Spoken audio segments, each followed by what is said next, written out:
Welcome student.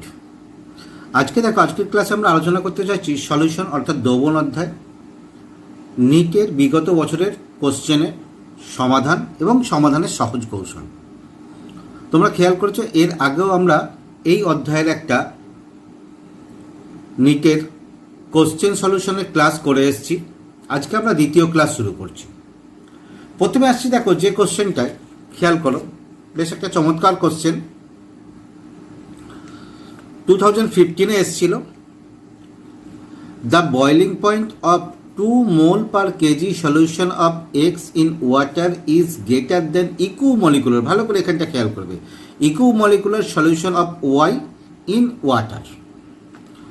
Which one of the following statement is true in this case. তাহলে খেয়াল করো কোশ্চেনটা, x এবং ওয়াই এর ইকুমলিকুলার সলিউশন দেওয়া আছে, তার মধ্যে ওয়াই এর সলিউশন অপেক্ষা এক্স এর সলিউশনের কী দিয়েছে, যে বয়লিং পয়েন্ট বেশি। তার মানে দেখো বয়লিং পয়েন্টের উন্নয়নটা বেশি হয়েছে এক্স এর ক্ষেত্রে, ঠিক আছে, কিন্তু দুজনের মোলার গাঢ়ত্ব সেম। এক্ষেত্রে তোমাদের অ্যাবনর্মাল বয়লিং পয়েন্টের কনসেপ্টটাকে কাজে লাগিয়ে তোমাদের করতে হবে। তার আগে দেখো অপশানগুলো দেখে নাও। X is undergo dissociation in water, molecular mass of X is greater than Y, molecular mass of x is less than y is undergo dissociation in water while x undergoes no change। এখন দেখো যেহেতু তোমার কি আছে boiling point, অর্থাৎ আমরা এখানে বলতে পারি দেখো যে ডেল্টা টিবি কার এক্স ধরে নিই, বা ডেল্টা বি যদি বলি delta B X is delta B Y,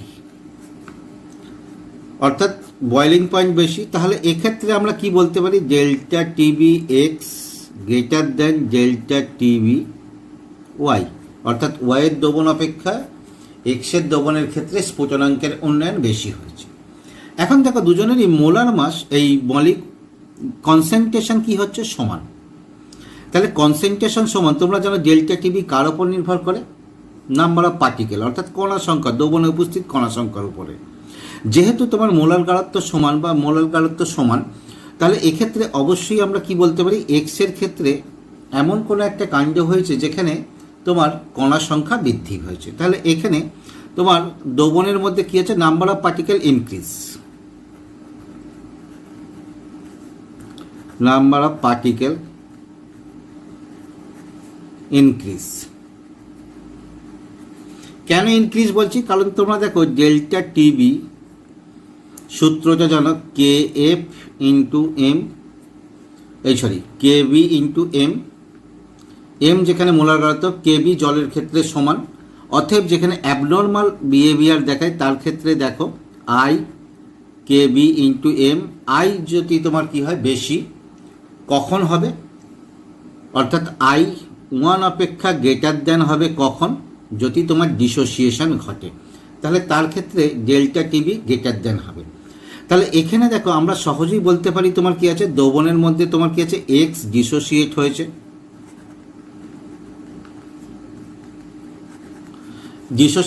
dissociate হওয়ার পরে দ্রবণের কণা সংখ্যা বা পার্টিকেল সংখ্যা কি করেছে, ইনক্রিজ হয়েছে।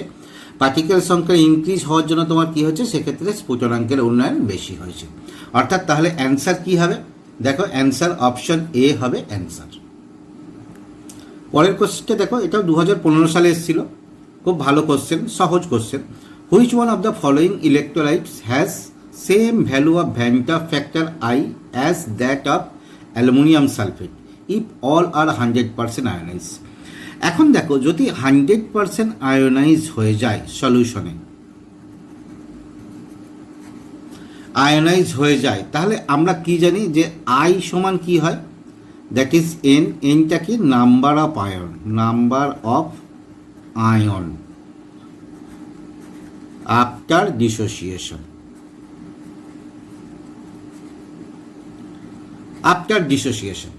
তাহলে যেখানে দেখো অ্যালুমিনিয়াম সালফেট Al2SO4,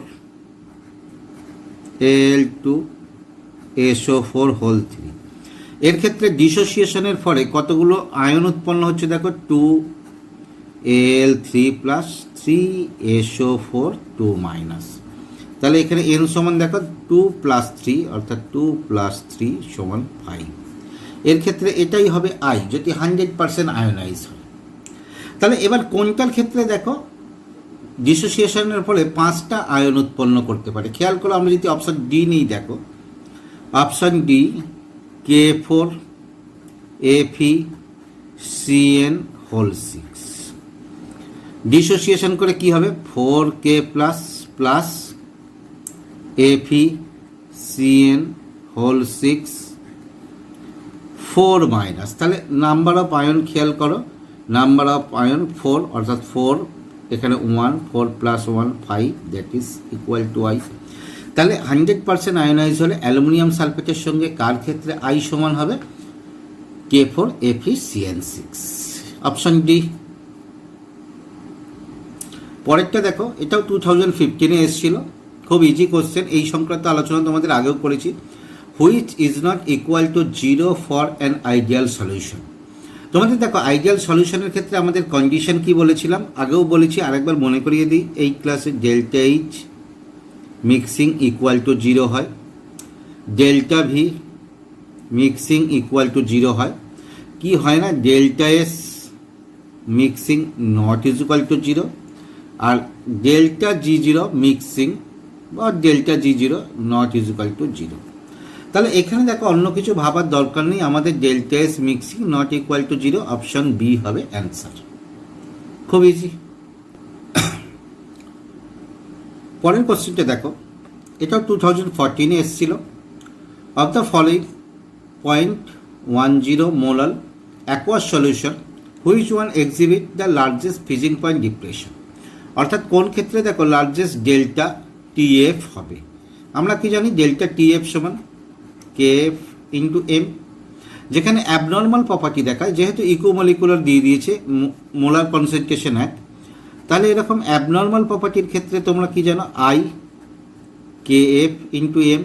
তাহলে যেখানে I বেশি হবে সেখানে তোমার কি হবে ডেল্টা TF এর মান বেশি হবে। এখন দেখো I ভ্যারিজেস টু কি হচ্ছে number of ion or particle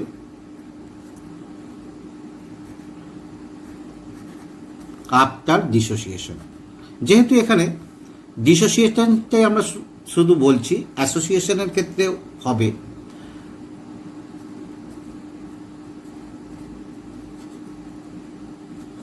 তাহলে কোন ক্ষেত্রে নাম্বার অফ আয়নটা তোমার বেশি হবে খেয়াল করো। এক্ষেত্রে KCl 2টো আয়ন উৎপন্ন করবে, গ্লুকোজ আয়নীভবন ঘটবে না। এখানে দেখো 5টা আয়ন উৎপন্ন হবে, এখানে দেখো কটা হচ্ছে তোমার 3টা আয়ন উৎপন্ন হচ্ছে। অর্থাৎ তাহলে এক্ষেত্রে এইমাত্র তোমরা দেখেছো Al2SO4 এর ক্ষেত্রে নাম্বার অফ আয়ন N সমান কত হয় 5। তাহলে এর ক্ষেত্রে তোমার কি হবে ফ্রিজিং পয়েন্ট ডিপ্রেশন ম্যাক্সিমাম হবে বা লার্জেস্ট হবে।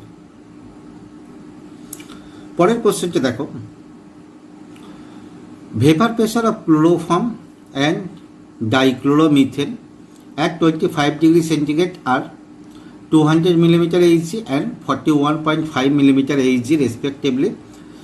Vapor pressure of the solution obtained by mixing 25.5 gram of chloroform and 40 gram of dichloromethane that are same temperature will be। অর্থাৎ পিওর ক্লোরোফর্ম এবং ডাইক্লোরোমিথেনের 25 ডিগ্রি সেন্টিগ্রেড উষ্ণতাতে ভেপার প্রেশার দেওয়া আছে। তাহলে এখানে একটা মিক্সচার তৈরি করা হয়েছে, যেখানে তোমার কি হয়েছে ক্লোরোফর্ম নেওয়া হয়েছে কত 25.5 গ্রাম এবং ডাইক্লোরোমিথেন কত নেওয়া হয়েছে 40 গ্রাম। এই মিক্সচারের ক্ষেত্রে তোমার ওই সেম টেম্পারেচারে ভেপার প্রেশার কত হবে। দেখো এক্ষেত্রে দেখো তোমরা ক্যালকুলেশনটা জানো, যদি আমরা দেখি দেখো যে আগে তাহলে আমাদের মোল ফ্র্যাকশন বা মোল নাম্বারটা বের করে নিতে হবে। দেখো ক্লোরোফর্মের ক্ষেত্রে নাম্বার অফ মোল কার ক্ষেত্রে ক্লোরোফর্ম CaCl3 কত 25.5 বাই, এখানে দেখো ক্লোরোফর্মের মোলার মাস দেওয়া আছে কত 119.5 এটা। আর ঠিক সেম জিনিসটা কি হবে এর ক্ষেত্রে ডাইক্লোরোমিথেনের ক্ষেত্রে, আমি আর অত লিখছি না, নাম্বার অফ মোলটাই বের করছি এখানে তাহলে এখানে তোমার কত হচ্ছে 40 বাই কত তোমার মোলার মাস 85। এখন দেখো এটার মান বেরোয়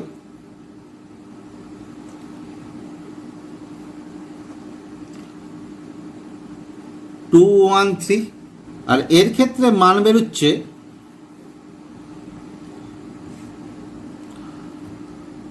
470। ঠিক আছে, তাহলে এখানে দেখ দ্যাট ইজ টোটাল পি সমান P chloroform plus P dichloromethane. P ক্লোরোফর্মটা কি, যৌবনের মধ্যে এক্স অর্থাৎ mole fraction of chloroform into তার ক্লোরোফর্মের পিওর ক্লোরোফর্মের ক্ষেত্রে pressure plus mole fraction of dichloromethane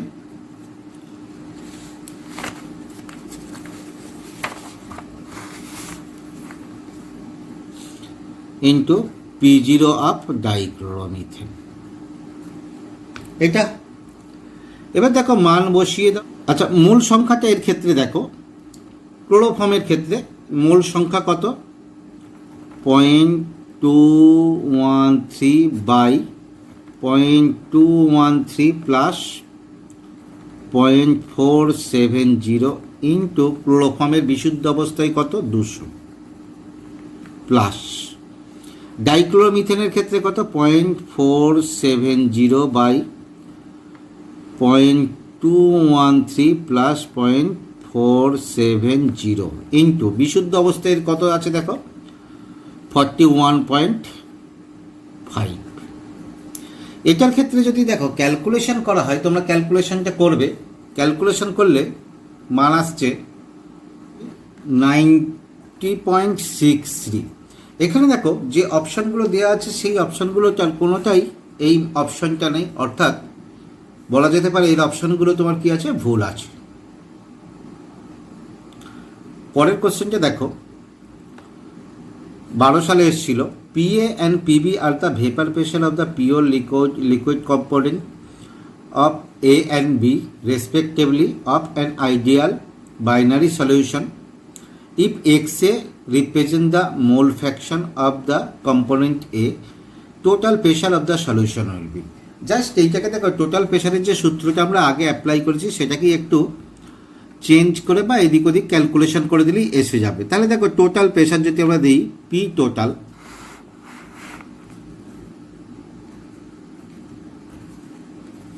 কি হবে PA0 plus PA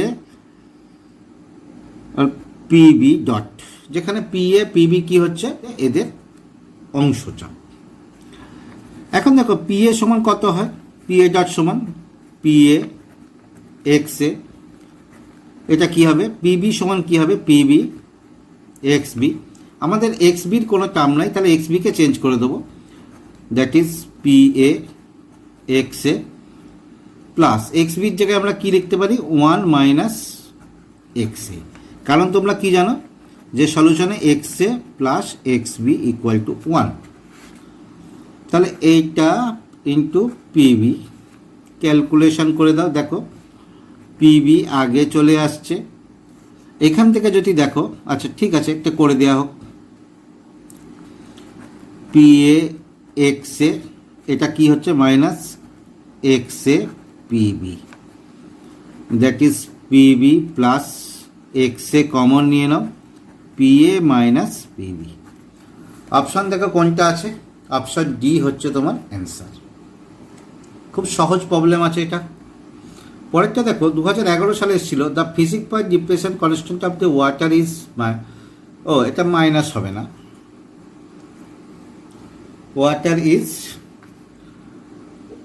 1.86 degree centigrade per mole inverse if 5 gram sodium sulfate dissolved in 45 gram H2, the freezing point change by minus 3.82, that is এটা তোমার কি হবে delta TV. Calculate the that is এটা কী হবে, delta TF, calculate the van't factor of sodium sulphate. তাহলে দেখো যেখানে তোমাদের অ্যাবনর্মাল বিহেভিয়ারগুলো দেখায় তার ক্ষেত্রে আমাদের কি জানি যে ডেল্টা টিএফ সমান I into K F into M. তাহলে আই সমান এখান থেকে দেখো আই সমান কি হচ্ছে, দ্যাট ইজ ডেল্টা টিএফ সমান কে এফ ইন্টু এম। এমটা কি মোলাল গাঢ়ত্ব। তাহলে ডেল্টা টিএফ আগে এটা রাখি, delta TF K F M. এমটা কি আমরা কি জানি, এমটা যে মাস অফ সলিউট অর্থাৎ বি ইন্টু 1000 বাই তোমার কি হচ্ছে মাস অফ সলভেন্ট অর্থাৎ A into molar mass of solute B. ঠিক আছে, তাহলে এইটা এবার মানগুলো বসিয়ে দাও। ডেল্টা টিভি কত 3.82, এগুলোকে যদি উপরে তুলে দিই দেখো এম এ এম বি, অর্থাৎ তাহলে এখানে সলভেন্ট ওয়াটার কত দিয়েছে দেখো 45, মোলার মাস কত দিয়ে দিয়েছে তোমার সোডিয়াম সালফেট দিয়ে দিয়েছে। তাহলে সোডিয়াম সালফেটের মোলার মাস এখানে বসাতে হবে। সোডিয়াম সালফেটের মোলার মাস হচ্ছে 142, 142 বাই কেএফ। কেএফ কত দেখো 1.86 ইন্টু এমবি কত দিয়েছে, কত সোডিয়াম সালফেট 5 গ্রাম, 5 গ্রাম ইন্টু 1000। এটার ক্ষেত্রে ক্যালকুলেশন করো, ক্যালকুলেশন করলে মান আসছে 2.36 এটা। তাহলে 2.36 অ্যান্সার দেখো কি আছে, অপশন এ হচ্ছে অ্যান্সার। পরের কোশ্চেনটা দেখো 10 সালে এসেছিল, in aqueous solution is 1 molar in KI, which change will causes vapour pressure of the solution increase. অর্থাৎ নিচের অপশানগুলোর মধ্যে কোন ক্ষেত্রে তোমার কি আছে ভেপার প্রেশার ইনক্রিজ করবে, কার 1 মোলার কেআই সলিউশনে। ভালো করে দেখো, addition of NaCl, addition of sodium sulphate, addition of 1 molar KI solution, addition of water. এখন দেখো তোমরা কি জানো যে ভেপার প্রেশার ডিক্রিজ করে কখন, যদি তোমার কি আছে সলিড যোগ করা হয়। তাহলে এখানে দেখো সবগুলোর ক্ষেত্রেই তোমার কি আছে সলিড অর্থাৎ দাবক যোগ করা হচ্ছে, কিন্তু এখানে দেখো ভেপার প্রেশার ইনক্রিজ করবে কখন। ভেপার প্রেশার খেয়াল করো, ভেপার প্রেশার বা ভেপোরাইজেশন কি হয়, যে কোনো একটা দ্রবণের ক্ষেত্রে একক ক্ষেত্রফলে তোমার কত সলভেন্ট মলিকুল আছে। এখন দেখো তোমার যদি আমরা অ্যাডিশন অফ ওয়াটার অর্থাৎ জল যোগ করি তাহলে দ্রবণটা কি হয়ে যাবে, ডাইলিউট হয়ে যাবে, অর্থাৎ কনসেন্ট্রেশন কি করবে, ডিক্রিজ করবে। কনসেন্ট্রেশন ডিক্রিজ করলে দ্রবণের সারফেসের ক্ষেত্রে ইউনিট এরিয়ায় সলভেন্ট কি হবে, সলভেন্ট ইনক্রিজ করবে, অর্থাৎ দাবক অণুর সংখ্যা কি করবে, ইনক্রিজ করবে। কোথায়, সারফেসের ইউনিট এরিয়ায়, যেহেতু কনসেন্ট্রেশন ডিক্রিজ করছে। তাহলে ইউনিট এরিয়ায় সলভেন্ট ইনক্রিজ করলেই এক্ষেত্রে তোমার কী হবে, ভেপার প্রেশারও তোমার ইনক্রিজ করবে। তাহলে তোমার অপশান কি হবে, অপশান ডি, অর্থাৎ ওয়াটার অ্যাড করলে তোমার এক্ষেত্রে ভেপার প্রেশার ইনক্রিজ করবে। পরেরটা দেখো, a solution of sucrose has been prepare by dissolving 68.5 gram of sucrose in 1000 gram of water.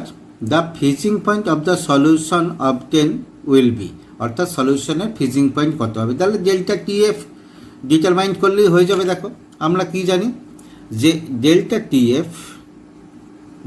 TF সমান KF into M. KF M, এমটা কি মোলাল গাঢ়ত্ব, দ্যাট ইজ তোমরা কি জানো ইকুয়েশন বসিয়ে দিলে, দ্যাট ইজ এম বি বা ডাব্লিউ বিও হয়, M B into 1000 by M A into molar mass of B এটা।